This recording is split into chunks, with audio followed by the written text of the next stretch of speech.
वो स्टार्ट होती है और हमें एक मदर डॉक्टर के पास बैठी हुई है, ये दिखता है।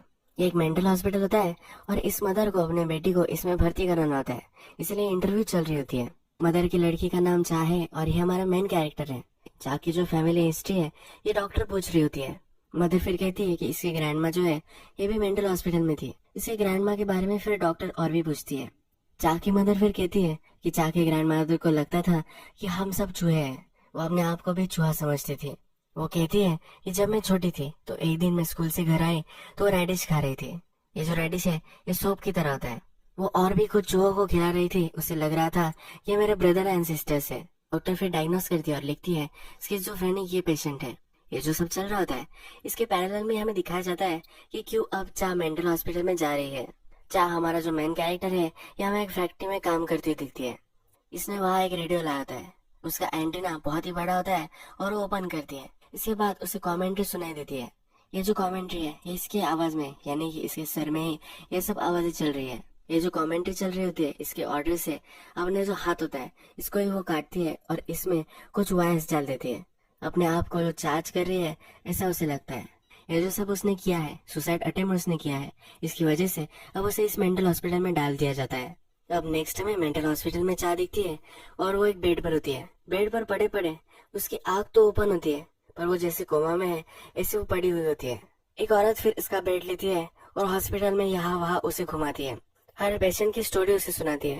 वो कहती है कि एक पेशेंट भागने की कोशिश उसने की थी। पुलिस ने उसे बहुत ढूंढना, सब उसे ढूंढते रहे। 2-3 दिन बाद ये जो बड़ा सा ग्लॉक है इसके नीचे वो छुपा था और वो मर गया था।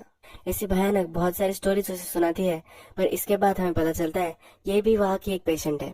डॉक्टर वहाँ आती है और इसे दूर कर देती है। डॉक्टर चाह को कहती है कि इसके बात पर कुछ भी बिलीव मत करना। ये अपनी मेमोरी लॉस कर देती है और ऐसी कुछ भी स्टोरीज बनाती है। अब हमें हॉस्पिटल के बाहर ये जो डॉक्टर है और इसका एक कलीग ये दोनों डिस्कस करते हुए दिखते हैं। वो कहते हैं कि चाह को सीवियर डिप्रेशन है। इसकी नैनी को भी यही था। इसको जो डिप्रेशन है इससे वो कभी बाहर आ सकती है। हमें दिखता है कि दिन भर चाह बेड पर ही पड़ी रहती है पर जब रात होती है तो वो उठ जाती है। जैसे सब कुछ नॉर्मल है ऐसे हॉस्पिटल में वो चल रही होती है। रात में और भी एक पेशेंट जगा हुआ होता है। इसका नाम है सन। ये हमारा दूसरा मेन कैरेक्टर है। ये चाह को देखता है और उसका पीछा करने लग जाता है। चाह जो होती है जो भी नॉन लिविंग चीजें होती है यानी कि लाइट फ्रिज इस तरह की चीजों से वो बात करती है। इसे लगता है कि एक साइबॉर्ग है यानी कि एक रोबोट है, इसी वजह से किसी से भी बात कर सकती है। पहले सीन में हमें दिखाया गया था कि अपने आप को ये चार्ज कर रही थी। इसे लग रहा था कि इसकी चार्जिंग खत्म हो गई है और यही करने की कोशिश कर रही थी। इसी वजह से इसने अपने आप को इलेक्ट्रिक्यूट कर लिया था। चाह फिर हमें रेफ्रिजरेटर से बात करते हुए दिखती है और उससे कुछ मांगती है। ये ओपन भी हो जाता है, उसे जो चाहिए होता है वो मिल जाता है। सन इसका पीछा ही कर रहा होता है और उसके बैग में जो भी कुछ है ये वो देखता है। सन एक शातिर चोर होता है तो इसके बैग से वो टूथब्रश निकालता है, ब्रश कर लेता है और ये रख भी देता है। चाह फिर हमें हॉस्पिटल में अपने बेड के पास जो लाइट होता है उससे बात करते हुए दिखती है। ये उससे पूछती है कि तुम्हें कब पता था कि तुम लाइट हो। वो कहती है कि मुझे बहुत पहले से ही पता था। जब मेरी नैनी हॉस्पिटल में जा रही थी तब से मुझे पता है। ये हमें इसकी जो मेमोरी है ये फिर दिखाई जाती है। इसकी नानी को हॉस्पिटल में ले जाया जा रहा है और ये अपने बाइसिकल से इसका पीछा करती है। ये अपनी नानी का पीछा नहीं करवाती। इसके मन में ही एक क्वेश्चन आता है, ये तो साइबॉर्ग है, ये तो पीछा कर सकती है, ये कभी भी थक नहीं सकती। ये अपना ही रैशनलाइजेशन कर लेती है कि इसकी बैटरी खत्म हो गई होगी इसलिए इसका पीछा नहीं कर पा रही। इसका जो एनिमी है वो अब एम्बुलेंस बन चुकी है। ये इसको अम्स बुलाती है। इसका मिशन होता है कि सारे अम्स को मिटा दे और उसकी जो नानी है उसे फिर से बचा ले। चाह फिर हमें दिखती है कि वो फोन से बात कर रही होती है। उससे पूछती है कि मैं साइबॉर्ग हूँ पर मुझे पता नहीं है कि मेरा पर्पस क्या है।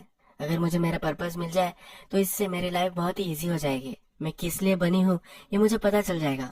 इस मूवी में हम देखते हैं कि जो भी सब चीजें हो रही है ये हमारी लाइफ से बहुत ही रिलेट कर पाती है। फॉर एग्जाम्पल हमें हमारे पर्पस के लिए स्ट्रगल करते हैं। जो भी चीज होती है जिससे हम बहुत ही प्यार करते हैं ये हमसे छीन ली जाती है या दूर चली जाती है और हम इसे कंट्रोल नहीं कर पाते। फिर भी हम होपफुल होते हैं कि हम इसे फिर से पा लेंगे। इस तरह से सिंबोलिज्म का यूज कर कर ये पूरी मूवी चलती है। इस पागल लोगों की कहानी में एक बहुत ही रियल लाइफ स्टोरी निकल कर आती है। फिर से हम वीडियो में कंटिन्यू करते हैं। चाह के पास हमें एक मोटी औरत आई है ये दिखता है। वो कहती है कि मैंने नोटिस किया है कि तुम अपने प्लेट से कुछ भी खाना नहीं खाते। चाह अपने आप को तो साइबॉर्ग ही समझती है तो कुछ खाना नहीं खाती। ये मोटी औरत फिर उसे कहती है कि अगर तुम खाना नहीं खाओगे तुम पर सब लोग नजर रखेंगे, तुम्हें खाना खाना ही पड़ेगा, तो तुम्हारा खाना मैं खा सकती हूँ। ये मोटी है तो इसे बहुत सारा खाना लगता है। ये डील फिर ये कर लेते हैं। इसके बाद नेक्स्ट सीन जो है, इसमें एक मीटिंग चल रही होती है। इसमें डॉक्टर और पेशेंट बैठे हुए होते हैं। इन्हें जो भी सब प्रॉब्लम्स है ये डॉक्टर उन्हें कहने को बोलती है। इन सब को सन से प्रॉब्लम होता है। जैसे मैंने आपको बताया कि सन सब कुछ चोरी कर सकता है, तो इन सब की चीजें इसने चोरी की होती है। इस पर बहुत ही नाराज होते हैं। एक कहता है कि मेरे पास टेबल टेनिस खेलने का टैलेंट था, पर इसने मुझसे चोरी कर लिया है। जो मोटी औरत होती है वो कहती है कि मुझे बहुत भूख लगती थी, पर अब उतनी भूख नहीं लगती, इसने मेरी भूख चुरा ली है। इस तरह से ये सब इस पर ब्लेम करते हैं। नेक्स्ट सीन में सन अपने फ्रेंड से कह रहा होता है कि मैंने कुछ भी नहीं चुराया था, मैंने सिर्फ थर्सडे चुराया है। चा ने अब सुना है कि सन कुछ भी चोरी कर सकता है। चा के मन में होता है कि मेरे पास भी एक चीज है जो चोरी हो जानी चाहिए, इसीलिए सन का आपको पीछा कर रही है। चा वंडर करती है कि थर्सडे कैसे चोरी कर सकता है। सन बहुत ही डिस्टर्ब होता है क्योंकि उसकी मदर उसे छोड़कर चली गई है, ऐसा उसे लग रहा होता है। उसका फ्रेंड उसे कंसोल करता है कि ऐसा कुछ भी नहीं है। सन जब रूम से चला जाता है तो चा भी बाहर आ जाती है। चा जब अपनी बैग देखती है तब उसके पास हर डे के लिए एक नई पैंटी होती है, तो उसकी थर्सडे की जो पैंटी होती है ये मिसिंग होती है। अब उसे पता चल जाता है कि सन ने क्या चोरी किया था। चा सन का पीछा कर रही होती है और सन को पता चल जाता है कि ये उसका पीछा कर रही है। वो उसके पीछे आता है तो एक लॉक में वो छिप जाती है। सन उसे कहता है तुम साइको, मेरा पीछा मत करो, और वहां से चला जाता है। वो जाते वक्त चा उसे कहती है मैं साइको नहीं, मैं साइबॉग हूँ। फिर से में चा की एक मेमोरी देखती है। उसने सन को अभी अभी बताया है कि वो साइबॉग है, इससे मेमोरी ट्रिगर होती है। चा की मदर के साथ ये उसकी मेमोरी है। चा की जो मदर है ये एक रेस्टोरेंट चलाती है। इस सीन में हमें दिखता है कि चा अपने मदर के पास जाती है।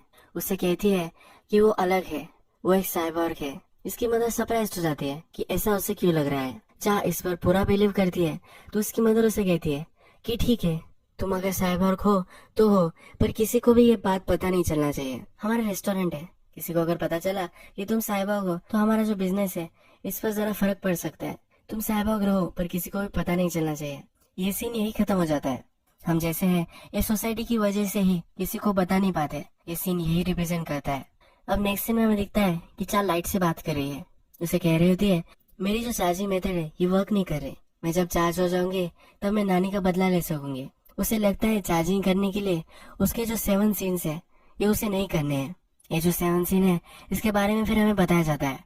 इसमें किसी के प्रति सिंपैथी होना ये गलत है, सैड होना गलत है, रेस्टलेसनेस होना गलत है, हेसिटेशन करना गलत है, डे ड्रीमिंग करना गलत है, गिल्टी फील करना गलत है, और ज्यादा थैंकफुल होना भी गलत है।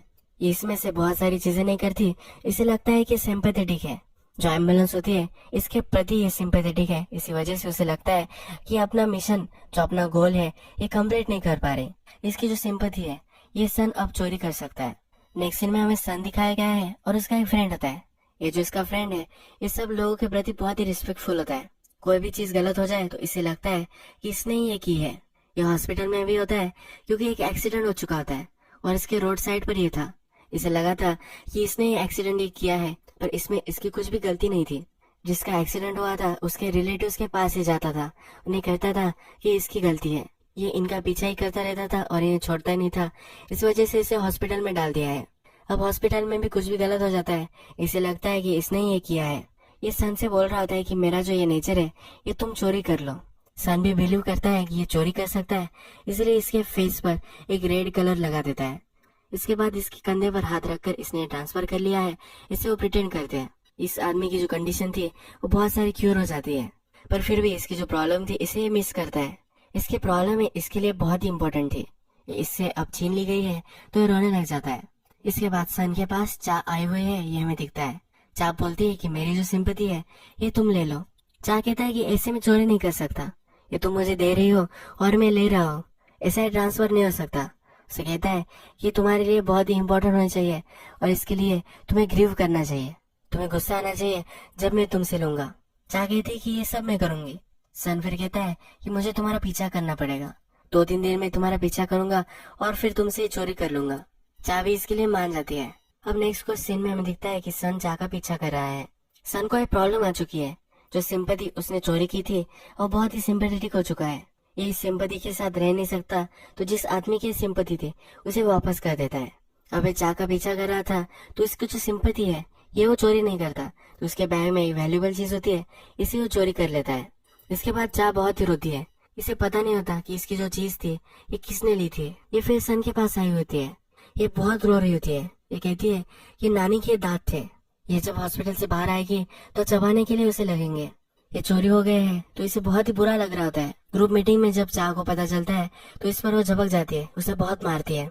इसके बाद हमें दिखता है कि सन और चा जो उनकी सेरेमनी होती है, इसका मतलब है सन अब किसी कलर से इसका जो फेस है इसे रंग देगा और इसके बाद इसकी जो सिंपैथी है ये चोरी कर लेगा।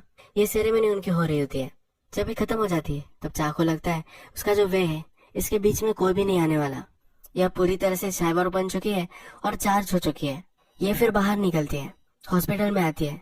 हॉस्पिटल में अपने हाथ से गन बनाती है और सबको मार देती है। ये जो सब हो रहा होता है इसके ड्रीम्स में ही होता है और ये ड्रीम जब खत्म हो जाता है तब ये एग्जॉस्ट हो जाती है और वही गिर जाती है। इस सीन के बाद सन की जो बैक स्टोरी है ये हम देखते हैं। सन जो होता है ये अपने पेरेंट्स से निगलेक्ट हो जाता है। ये उनके लिए इनविजिबल था तो सन को लगने लगता है कि इनविजिबल है, इससे वो चीजें चोरी कर सकता है। चोरी करने की वजह से वो जेल में भी जाता है, पर जेल में वो चोरी करता है। इसे लगता है कि अब ये छोटा छोटा होता जाएगा और एक दिन इनविजिबल हो जाएगा। वो ऐसा होकर मर सकता है, इसी वजह से वो अब हॉस्पिटल में आया है।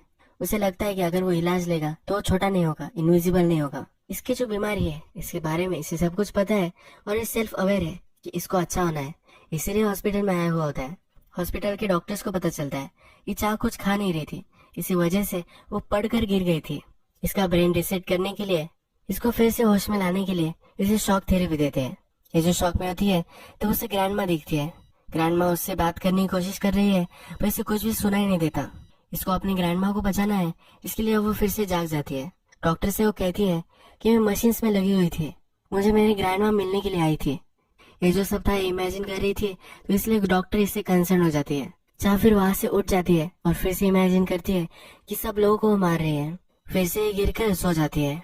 अब चाह कुछ खा नहीं रही है तो डॉक्टर्स वगैरह उसे नली से खाना दे रहे होते हैं। ये जब सन देखता है तो उसे लगता है कि बहुत ही गलत है, ये इसकी मर्जी के खिलाफ है, खाना खाना नहीं चाहती क्योंकि साइबॉर्ग है।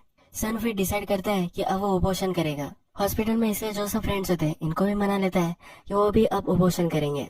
डॉक्टर फिर उसके पास आता है, उसे समझाता है कि अगर वो और भी 3 दिन तक स्टार्व करती रही तो वो मर जाएगी। ये सुनकर सब डर जाते हैं और सब खाना खाने लग जाते हैं। सन को चाह के साथ जो भी सब हो रहा है ये मंजूरी नहीं होता तो ज्यादा डिस्टर्ब हो जाता है। वो अनकंट्रोलेबल हो जाता है और चाह के रूम में पहुंच जाता है। उसके बेड के नीचे वो कुछ रख देता है। इसके बाद हॉस्पिटल का जो स्टाफ होता है इसे एक बंद खोले में बंद कर देते हैं। ये जो रूम होती है ये चाह के रूम के पास ही होती है। सन ने चाह को जो चीज दी थी ये स्टिंग वॉकी टॉकी है, इससे अब वो बात कर सकते हैं। सन चाह को कहता है कि मेरे पास एक बोट है जिससे तुम उड़ कर कहीं भी जा सकते हो। ये फिर उनकी एक इमेजिनरी दुनिया में स्विट्जरलैंड में पहुंच चुके हैं, ये इमेजिन करते हैं। इस इमेजिनरी दुनिया में चाह उसे समझा रहा होता है कि तुम्हें खाना खाना चाहिए, पर ये अभी भी मान नहीं रही होती। चाह की जो नानी है ये उसे वहां दिखती है, एक दूसरे को हक करते हैं। सन ने चाह को उसके नानी के जो टीथ थे वो वापस कर दिए हैं। ये टीथ को नानी को दिखाती है। वो कहती है कि तुम जब वापस आओगी तब तुम्हें ये लगेंगे। नानी उसे बोलती है कि मुझे अभी नहीं लगेंगे, तुम जब बूढ़ी होगी तो तुम्हें ये लग सकते हैं। नानी उससे दूर हो रही है ऐसा उसे लगता है। इसका मतलब है नानी अब मर चुकी है और इसका रियलाइजेशन उसे होता है। नेक्स्ट दिन चाह की मदर ये न्यूज सुनाने के लिए वहां आती है। चाह की मदर उससे कहती है तुम्हारी नानी ये टीथ पीछे छोड़कर चली गई थी, वो हॉस्पिटल में फिर से रेडिएशन ना खाए तो इसलिए उसने किया था।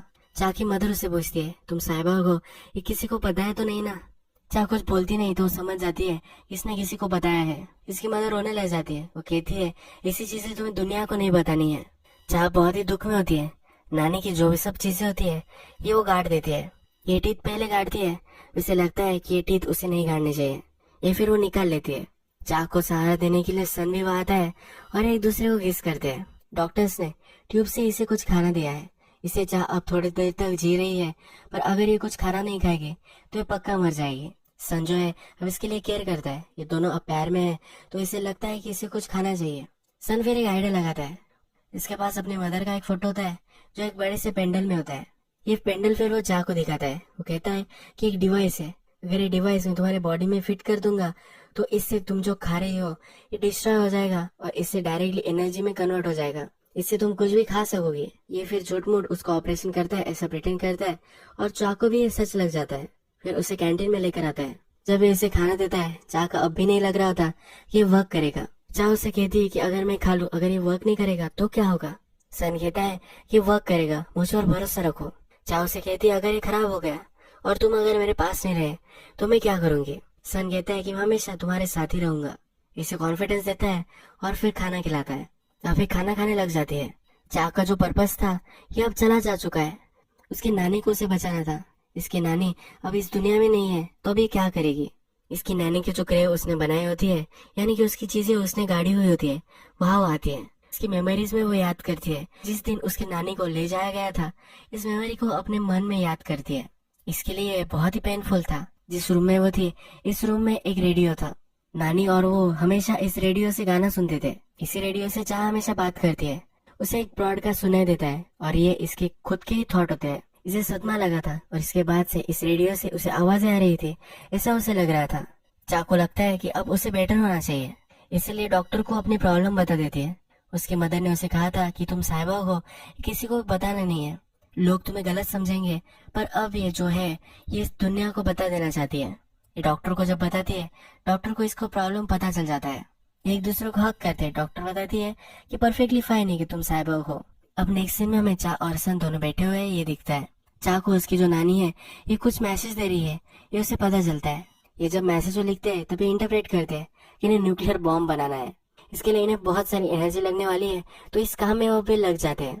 इनके जो इमेजिनरी वर्ल्ड है इसमें पहुंच जाते हैं और काम करने लग जाते हैं। ये सब जो वो कर रहे हैं ये इनकी इमेजिनेशन में कर रहे हैं और एक दूसरे के साथ है। एक दूसरे का ख्याल रखते हुए ये सब वो कर रहे हैं। ये दोनों फ्लॉड कैरेक्टर्स है, एक दूसरे से अब मिल चुके हैं और एक दूसरे का ख्याल रख रहे हैं। ये जो मूवी थी ये बहुत ही वेल कंस्ट्रक्टेड मूवी थी। एक झूठ में हमें एक सच बताया गया है। जैसे हम मूवी के फर्स्ट में देखते हैं कि चाक उसकी मदर कहती है तुम्हें किसी को भी बताना नहीं कि तुम साहिबा हो, यानी कि सोसाइटी उसे एक्सेप्ट नहीं करेगी। सोसाइटी के फेयर में आप जो हो किसी को भी नहीं बताते और अपनी लाइफ नहीं जीते। आपकी लाइफ में आपको कुछ चीजें चाहिए होती है जो आपसे छीन ली जाती है। इस केस में चाह के लिए उसकी ग्रैंड मदर ये थी। उसे फिर से पाने के लिए वो कुछ भी करने के लिए रेडी थे। उसे एक सेल्फ रियलाइजेशन था, उसकी नानी को अगर उसे बचाना है तो उसके जो सीन्स है यानी कि सिंपैथी, सैड होना, रेस्टलेसनेस, ये जो 7 सीन्स होते हैं इससे उसे ऊपर उठना है। इसके लिए वो मेहनत भी करती है। यानी कि आदमी के मन में जो सब बुरी आदतें होती है, जो डिमंस होते हैं, इनको हमें पार करना पड़ता है हमारे गोल को अचीव करने के लिए। इसके बाद है अपना पर्पस लूज करती है। अपना जो लव पार्टनर है इससे पाती है। फिर से दोनों मिलकर उनका पर्पस ढूंढ लेते हैं। उसके बाद एक दूसरे को हेल्प कर कर जीते हैं। इसी ब्यूटीफुल एंडिंग के साथ ये मूवी खत्म हो जाती है। अगर आपको ये वीडियो अच्छा लगा तो प्लीज इस वीडियो को लाइक करना मत भूलिए। मैं बहुत सारी मूवीज लेकर आता रहता हूँ, तो इस चैनल को सब्सक्राइब कर दीजिएगा और बेल नोटिफिकेशन आइकॉन भी दबा दीजिए, यानी कि सब मूवीज आपको मिलती रहे। हम फिर से मिलेंगे और एक मूवी के साथ। तब तक के लिए थैंक यू और आप अपने आप का ख्याल रखिए।